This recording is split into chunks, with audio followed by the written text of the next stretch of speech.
As we celebrate Youth Month, we take you to Diepsloot, where local youth have started a voluntary program for children to have a space to enjoy their Saturday afternoons. The Riverview Art in Action program is a community initiative to safeguard children amidst ongoing crime in Diepsloot, to which youths often fall prey. Newzroom Afrika's Karinda Jagmohan joins us now. This sounds like an absolutely beautiful story, Karinda. Tell us about some of the concerns regarding safety of children in Diepsloot that has been resolved by this initiative.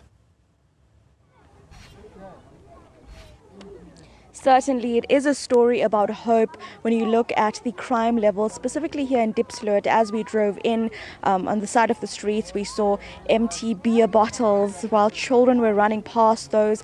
And so what some of the local residents have done is just to create the safe space.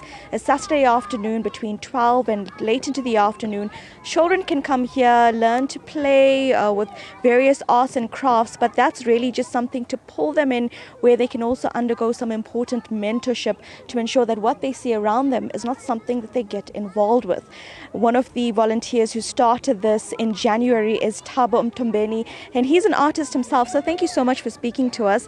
Let's talk about first, the concerns in Diepsloot, something that you saw as well at a young age yourself, sir.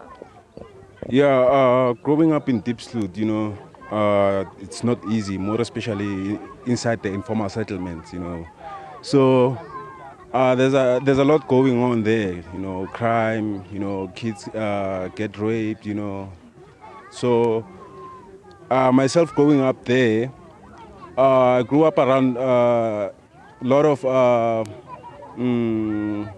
gifted people. So just because they never had spaces to, or support to express their talents, most of them ended up indulging in negative activities like nyaupe.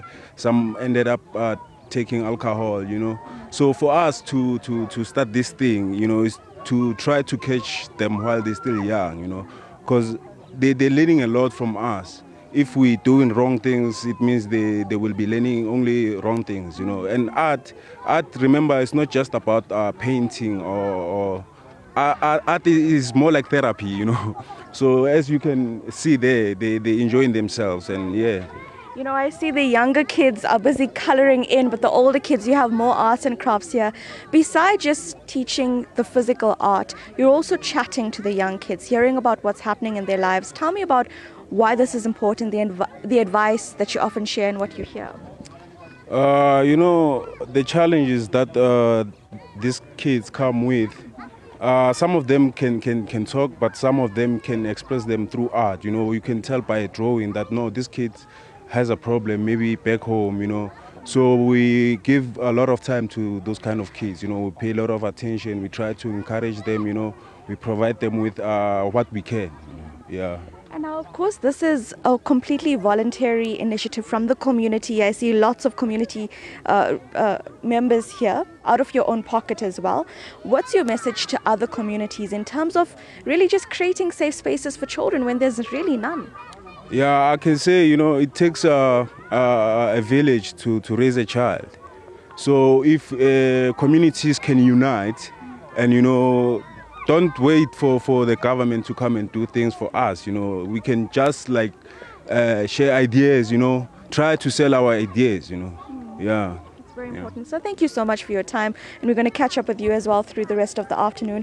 Mr. Mtombeni, he's a local artist, and as he says, it takes a village to raise a child, and certainly here the local community of Diepsloot are doing just that, because while we had to drive past those beer bottles, at least the children of this area are safely just enjoying their Saturday afternoon away from some of the social ills that we see around us.